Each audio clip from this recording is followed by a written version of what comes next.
सभी बंधुओं को नमस्कार। स्वागत है गवर्नमेंट एग्जाम प्रिपरेशन चैनल में। जैसा कि आप लोगों को पता है कि हम लोग टेस्ट सीरीज कर रहे हैं किसके लिए, मुख्य सेविका के लिए, मुख्य परीक्षा के लिए। ये सीरीज का नंबर कौन सा है? 2.16 है। ये क्या है? गेस पेपर है, यानी कि ये ऐसे क्वेश्चन हैं जिनके परीक्षा में छपने के पूरे पूरे चांस बनते हैं। तो टॉप 20 क्वेश्चन है। चलिए शुरू करते हैं। इससे पहले मैं बता दूं कि जिनको भी और टेस्ट सीरीज करना है, सब कुछ फ्री में अवेलेबल है इस चैनल के प्लेलिस्ट में। आप लोग जाके वो जो है पूरे चैप्टर्स पढ़ सकते हैं और पूरे जो है टेस्ट सीरीज को दे सकते हैं, बिल्कुल फ्री है। एक और बात मैं बता दूं कि सब कुछ जो है घटना चक्र और यूथ पब्लिकेशन बुक की सहायता से की गई है। ये सारे बेस्ट बुक हैं, दोनों बुक बेस्ट हैं मार्केट में, अगर मुख्य सेविका की बात की जाए इस पॉइंट ऑफ व्यू से। ठीक है, चलिए शुरू करते हैं पहले क्वेश्चन को।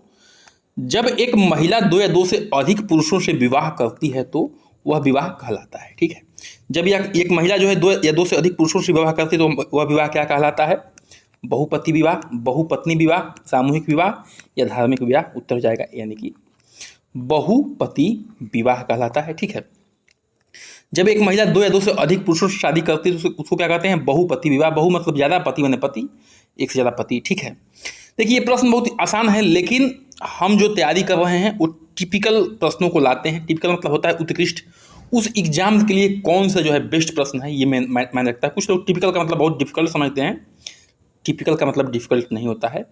उस एग्जाम से संबंधित बेस्ट प्रश्न, यानी कि उस पैटर्न पे जो है प्रश्न आने के जो चांस बनते हैं उसको टिपिकल प्रश्न कहा जाता है। आगे बढ़ते हैं, कुछ पॉइंट जान लीजिए। विवाह विच्छेद का सर्वाधिक प्रतिकूल प्रभाव बच्चों पर पड़ता है। अगर कोई विवाह विच्छेद होता है तो अगर ऑप्शन बनता है कि पति पड़ता है, पत्नी पड़ता है या बच्चों पड़ता है, तो किसी पर अगर सर्वाधिक प्रभाव पड़ता है विवाह विच्छेद यानी कि विवाह टूटने का, तो वह पड़ता है बच्चों पर।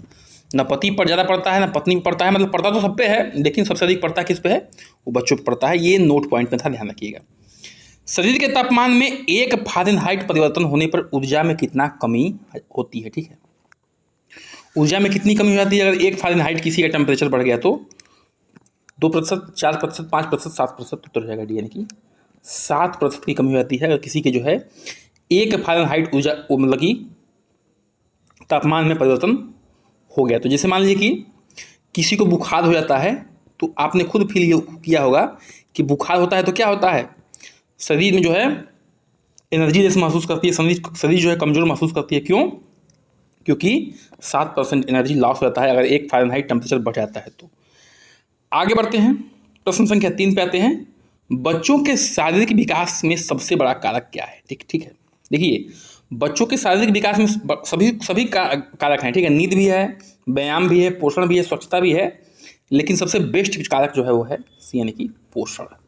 पोषण जो है बच्चों के शारीरिक विकास में सबसे बड़ा कारक है। आगे बढ़ते हैं, प्रश्न संख्या 4 पे आने से पहले कुछ जान लीजिए। बचपन में खराब आहार से आवश्यक विटामिन और पोषण तत्वों की कमी हो सकती है। ठीक है, अगर बचपन में बच्चों के लिए खराब आहार दिया जाता है तो उसमें क्या हो सकता है? उनमें उनके शरीर में विटामिन के पोषक तत्वों की कमी हो सकती है। जैसे कि अगर मान लीजिए कि किसी बच्चे में विटामिन ए की कमी हो गई, जो बच्चों की प्रतिरक्षा को कमज़ोर करती है और उनके अंधेपन का खतरा बढ़ जाता है, और हो भी सकता है। मान लीजिए किसी बच्चे में विटामिन ए की कमी हो गई तो बच्चा अंधा भी हो सकता है या अंधेपन का खतरा बढ़ सकता है। ठीक है, एक नोट पॉइंट में जान लीजिए, कल भी इस चीज़ पर हम लोग चर्चा किए थे। घाव को ठीक करने के लिए जिंक की आवश्यकता होती है। अगर बॉडी में जिंक की डिफिशियंसी कम है तो जल्दी घाव आपका सूखेगा नहीं, ये ध्यान रखिएगा। जिंक मतलब जस्ता भी हिंदी में कहेंगे उसको। प्रश्न संख्या 4 पे आते हैं। निम्नलिखित में से कौन सा अंतर पीढ़ी संघर्ष का कारण नहीं है? ठीक है, अंतर पीढ़ी संघर्ष का कारण मतलब क्या होता है कि एक पीढ़ी से दूसरे पीढ़ी के बीच, ठीक है, एक पीढ़ी से दूसरे पीढ़ी के बीच क्या होता है? वैचारिक विवाद। ठीक है, वैचारिक विवाद। एक पीढ़ी है, मान लीजिए कि हम लोग के पिताजी हैं और एक हम लोग हैं। ठीक है, तो उन दोनों में जो है क्या है? वैचारिक विवाद है। तो इसमें से क्या कारण बन सकता है कि वैचारिक विवाद? ठीक है, लेकिन यहाँ पे नहीं पूछा है क्या कारण नहीं बन सकता है। देखिए पश्चिमी मूल्यों को लेके, वेस्टर्न कल्चर को लेके एक पीढ़ी से लेकर दूसरे पीढ़ी में बहुत वैचारिक विवाद रहता है। आधुनिक शिक्षा को लेकर भी विवाद रहता है कि आजकल ये पढ़ाया जाता है, आजकल वो पढ़ाया जाता है, ये क्यों नहीं पढ़ाया जाता है। ठीक है, परिवार की संरचना के में परिवर्तन जो हो रहा है, न्यूक्लियरिटी की ओर हम लोग जा रहे हैं, उसमें भी विवाद होता है, लेकिन मानव मूल्यों पर विवाद नहीं होता। देखिए, जो ईमानदारी थी, सच्चाई थी, अच्छाई थी, वो आज भी अच्छा है, सच्चा है, ईमानदार है, ठीक है। तो उसमें जो है मानव मूल्यों में कोई परिवर्तन नहीं हुआ है, और वो सब चाहते हैं कि हमारे साथ सब ईमानदार हों, लेकिन भले वो खुद ना करें, लेकिन उन मूल्यों में कोई परिवर्तन नहीं होता है, ना ही उन पर जो है विवाद बनता है। विवाद जो बनता है वो 3 पॉइंट हम लोग यहाँ पर देख चुके हैं, ठीक है। तो उत्तर डी हो जाएगा। प्रश्न संख्या 5 पे आते हैं। परिहास का संबंध है। परिहास मतलब होता है मजाक उड़ाना, ठीक है। पिता और पुत्र के बीच, माँ और बेटी के बीच, पिता और पुत्री के बीच, जीजा और शाली के बीच। उत्तर हो जाएगा डी यानी कि जीजा और शाली के बीच जो है परिहास का संबंध है, ठीक है।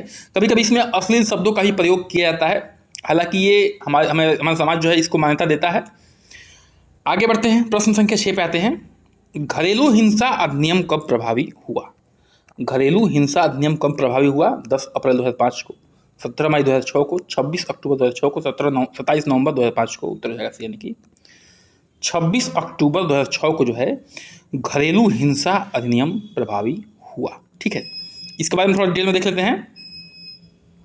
घरेलू हिंसा से महिला संरक्षण अधिनियम 2005 भारत की संसद द्वारा पारित एक अधिनियम है, ठीक है। घरेलू हिंसा से जो है महिला संरक्षण अधिनियम 2005 में आया, ठीक है, जिसका उद्देश्य जो है घरेलू हिंसा से महिलाओं को बचाना है और पीड़ित महिलाओं को विधिक सहायता उपलब्ध कराना है, ठीक है। महिलाओं को क्या करना है? घरेलू हिंसा से बचाना है, और पीड़ित महिलाओं को क्या करना है? विधिक सहायता यानी कि कानूनी सहायता प्रदान करना है। यह 26 अक्टूबर 2006 को लागू हुआ था। कब हुआ था? 26 अक्टूबर 2006 को लागू हुआ था। आगे बढ़ते हैं, यही हमारा प्रश्न भी था। प्रश्न संख्या 7 पे आते हैं।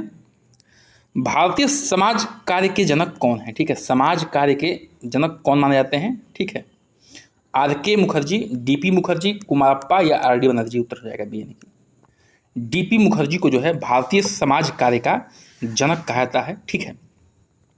थोड़ा डी.पी. मुखर्जी के बारे में हम लोग जान लेते हैं। ध्रुवज्योति प्रसाद मुखर्जी 5 अक्टूबर 1894 से लेकर 5 दिसंबर 1961 तक, जिन्हें डी.पी. मुखर्जी के नाम से भी जाना जाता है, एक भारतीय प्रोफेसर और समाजशास्त्री थे, ठीक है।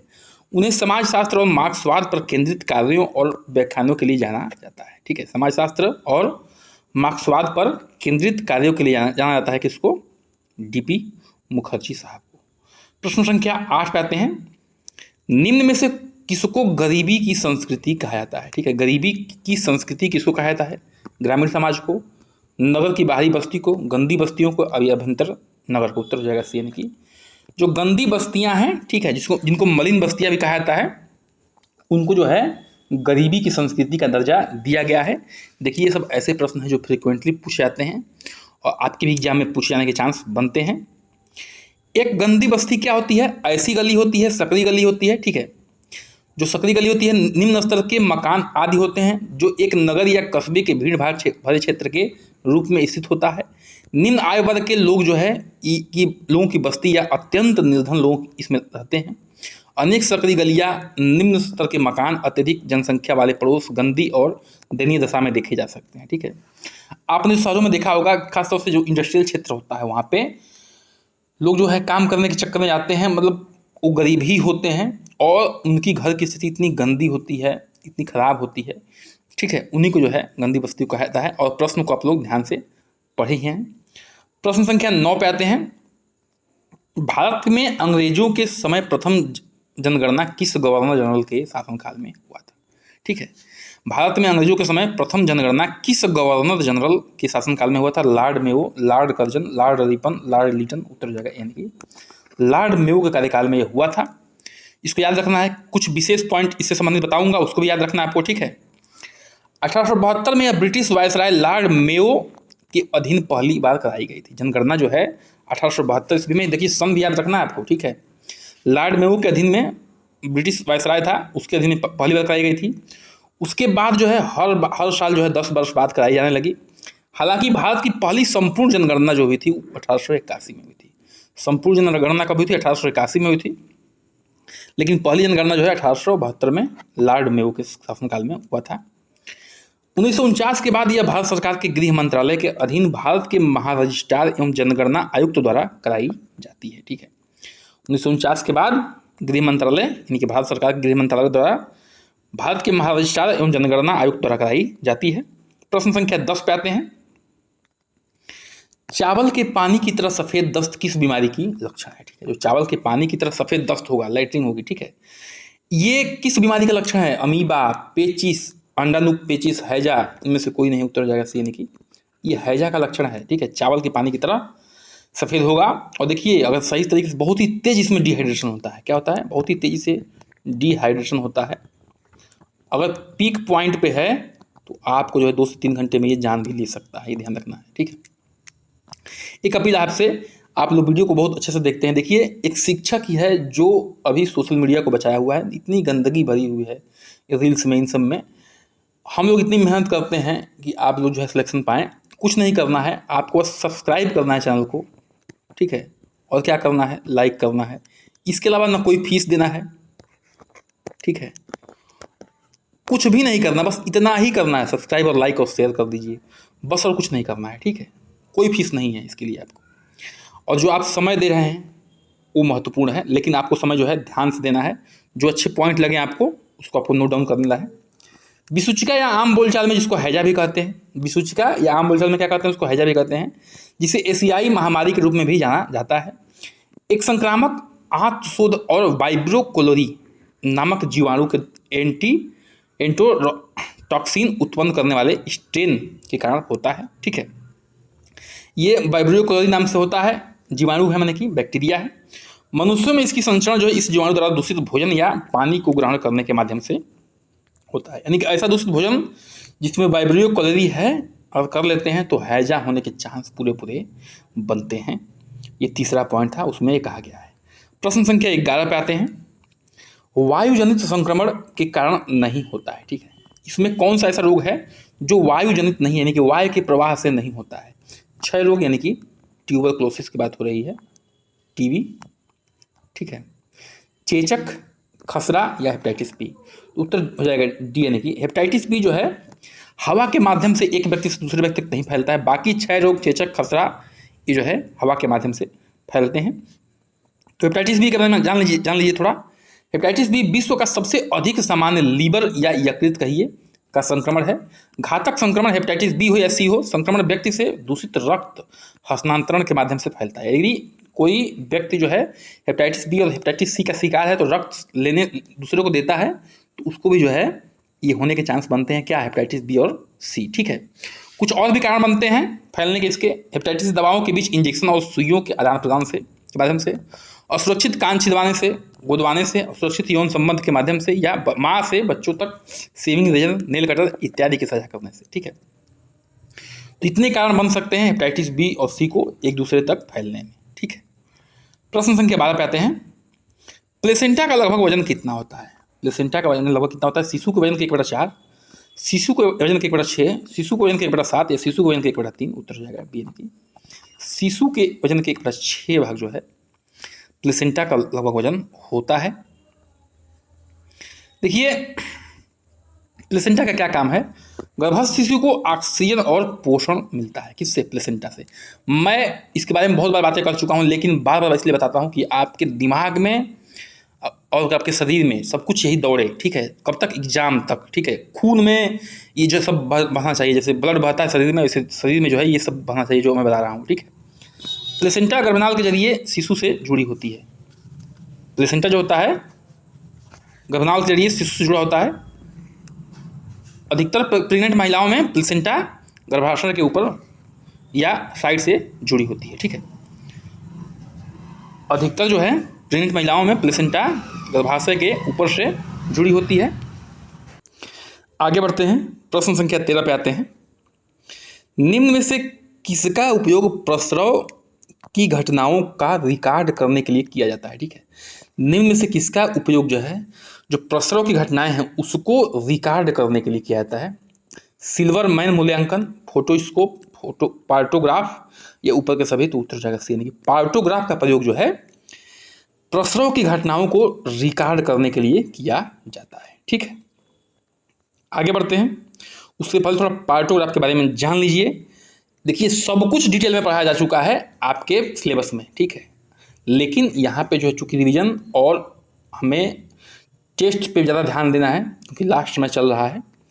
पार्टोग्राफ एक प्रिंटेड ग्राफ होता है जो प्रसव के विभिन्न चरणों की प्रस्तुत करता है। जैसे ही महिला प्रसव की स्थिति में आती है, प्रशिक्षित स्टाफ शिशु और गर्भाशय के संकुचन को ग्राफ पर चिन्हित कर देखते हैं कि स्त्री के प्रसव की प्रगति सामान्य है अथवा नहीं है। ठीक है, तो जो है पार्टोग्राफ क्या है, एक ग्राफ है और जो है इस पे जो है प्रसव के विभिन्न चरणों को प्रस्तुत किया जाता है।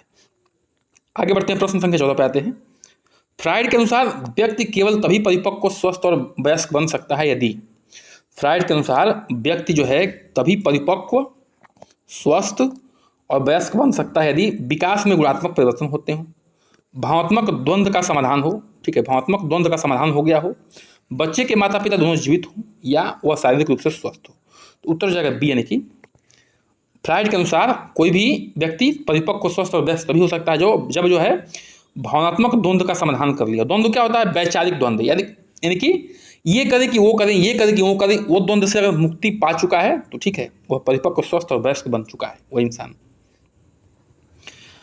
प्रश्न संख्या 15 पे आते हैं। जीन पियाजे के अनुसार संज्ञानात्मक विकास की संवेदी मोटर अवस्था है। जीन पियाजे के अनुसार संज्ञानात्मक विकास की संवेदी मोटर अवस्था कौन सा है? 0 से 2 वर्ष, 2 से 7 वर्ष, 7 से 11 वर्ष या 11 से 16 वर्ष उत्तर हो जाएगा। यानी कि 0 से 2 वर्ष जो है संवेदी मोटर अवस्था है किसकी? संज्ञानात्मक विकास की। आगे बढ़ने से पहले जो है जीन पियाजे की जो संज्ञानात्मक विकास की 4 अवस्थाएं हैं उसको यहाँ पे देख लेते हैं। सब कुछ पढ़ाया जा चुका है, फिर से बता रहा हूँ, जाके आप लोग उसे चैप्टर में पढ़ सकते हैं। पहली अवस्था क्या है? 4 अवस्थाएं हैं, देखिए जीन पियाजे साहब की। संवेदी पेशी अवस्था यानी कि सेंसरी मोटर अवस्था जन्म से लेकर 2 वर्ष तक। पूर्व संक्रियात्मक अवस्था यानी कि प्री ऑपरेशनल अवस्था 2 से लेकर 7 वर्ष तक। मूर्त संक्रियात्मक अवस्था यानी कि कंक्रीट ऑपरेशनल 7 से लेकर 12 वर्ष तक। अमूर्त संक्रियात्मक अवस्था यानी कि फार्मल ऑपरेशनल 12 से लेकर 15 वर्ष तक। तो ये सब रटा होना चाहिए, किसमें क्या होता है सब कुछ बताया जा चुका है, फिर भी जो है रिवीजन के लिए इतना चीज़ हम बता दी है आपको। आगे बढ़ते हैं, प्रश्न संख्या 16 पे आते हैं। विकास का अर्थ है व्यवस्थित परिवर्तन जो परिपक्वता की प्राप्ति में सहायक हो, यह कथन किसका है?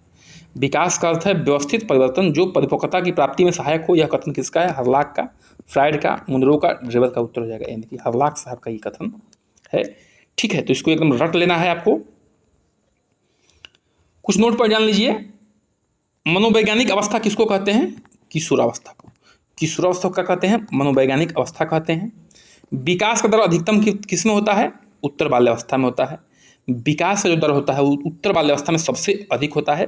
शैशवा काल में डर किससे लगता है? अजनबियों से डर लगता है सबसे ज़्यादा। ठीक है, न रात से लगता है न भूत से लगता है। शैशवा काल में सबसे अधिक डर किससे लगता है? अजनबियों से डर लगता है बच्चों को। प्रश्न संख्या 17 में आते हैं। एक शिशु की पहली स्वैच्छिक गतिविधि जिसका संपूर्ण शारीरिक सम्मिलित होता है। ठीक है, सम्मिलित है, सम्मिलित, ठीक है, स्पेलिंग मिस्टेक हो तो माफ करिएगा। एक कौन सी जो स्वैच्छिक गतिविधि है खुद से करता है बच्चा, ठीक है, जो शिशु होता है, जिसमें संपूर्ण शरीर उसका साथ देता है, संपूर्ण शरीर की एक्टिविटी जो है उसमें साथ होती है। घुटने को बल चलना, रेंगना, पलटना या बिना सहारे के बैठना उत्तर जगह पे, यानी कि रेंगने में जो है, ठीक है, उसको संपूर्ण शरीर साथ देती है, सम्मिलित होती है, और संपूर्ण शरीर का क्या होता है, एक तरह से कह सकते हैं कि एक्सरसाइज होता है। प्रश्न संख्या 18 पे आते हैं। ताजे फल तथा सब्जियां आहार में शामिल किए जाते हैं। ठीक है, ताजे फल और सब्जियां जो है आहार में शामिल किए जाते हैं। शरीर के निर्माण के आहार के रूप में, ऊर्जा देने वाले आहार के रूप में, सुरक्षात्मक आहार के रूप में, इनमें से कोई नहीं, तो उत्तर हो जाएगा सी, यानी कि सुरक्षात्मक आहार के रूप में जो है ताजे फल और सब्जियों को शामिल किया जाता है। किसमें? आहार में। ताजे फल और सब्जियां जो है सुरक्षात्मक आहार प्रदान करते हैं कि हमारी जो है प्रतिरक्षा क्षमता को, इम्यून सिस्टम को ये मजबूत करते हैं। शरीर निर्माण में कौन साथ देता है? वो प्रोटीन देता है। ठीक है, प्रोटीन देता है। और ऊर्जा निर्माण में कौन साथ देता है? ऊर्जा निर्माण कौन करता है, यानी ऊर्जा हमको कौन देता है? कार्बोहाइड्रेट। ठीक है, यानी कि कार्ब्स और कौन? वसा, ये 2 चीज़ देते हैं। आगे बढ़ते हैं, प्रश्न संख्या 19 पे आते हैं। हरी चाय काली चाय से बेहतर क्यों है? हरी चाय जो है काली चाय से बेहतर क्यों है? ये एंटीऑक्सीडेंट अधिक होता है, वह हल्की होती है, इसमें क्लोरोफिल की पाया जाता है, या बेहतर दिखता है, यानी कि इसमें एंटीऑक्सीडेंट ज़्यादा होता है। किसमें? हरी चाय में, काली चाय की अपेक्षा। तो एंटीऑक्सीडेंट होता क्या है थोड़ा जान लीजिए। एंटीऑक्सीडेंट जो होता है शरीर के फ्री रेडिकल से होने वाले नुकसान को सुरक्षित रखते हैं और कोशिकाओं को डैमेज होने से बचाते हैं। वे अपने कैंसर रोधी गुणों के कारण कैंसर जैसी कुछ जानलेवा बीमारियों को रोकने में भी मदद करते हैं। कौन? एंटीऑक्सीडेंट जो भी होते हैं, जिसमें फल सब्जियां भी हैं और आपका ग्रीन टी भी है। सब्जियां और फलों में प्राकृतिक रूप से एंटीऑक्सीडेंट मौजूद होता है। सब्जियों और फलों में क्या होता है? प्राकृतिक रूप से एंटीऑक्सीडेंट होता है, इसलिए जो है फल और सब्जियों को खाना चाहिए। ठीक है, प्रश्न संख्या 20 पे आते हैं आज के अंतिम प्रश्न पे। पोषक तत्वों को सुरक्षित रखने के लिए कौन सा सोपान मदद नहीं करता? इसमें कौन सा जो है सही सोपान नहीं है, यानी कि सही ऑप्शन नहीं है जो पोषक तत्वों को बचाने के लिए सही है? तो प्रेशर कुकर में खाना बनाना बिल्कुल से पोषक तत्व बचते हैं। ठीक है, चावल और दाल को जो है बार बार धोना, सब्जियों को मत छीलो। ठीक है, सब्जियों को छील के नहीं बनाना चाहिए, सब्जियों को छीलने से पहले धो लेना चाहिए, बिल्कुल सही। सब्जियों को छीलने से पहले धो लीजिए, छिलका मत उतारिए, काट दीजिए। ठीक है, उसको खाइए, अच्छा होता है। लेकिन चावल और दाल को जो है बार बार अगर धोएंगे तो उसमें के पोषक तत्व क्या हो जाएंगे? गायब होंगे धीरे धीरे। ठीक है, तो ये जो है बी वाला ऑप्शन जो है क्या है? पोषक तत्वों को सुरक्षित करने के लिए सही नहीं है। तो इसी के साथ जो है हमारा आज का सेशन समाप्त होता है। कृपया करके चैनल को सब्सक्राइब, लाइक, शेयर और कमेंट जरूर करना। ठीक है, बन रहिए हमारे साथ। नमस्कार, जय हिंद।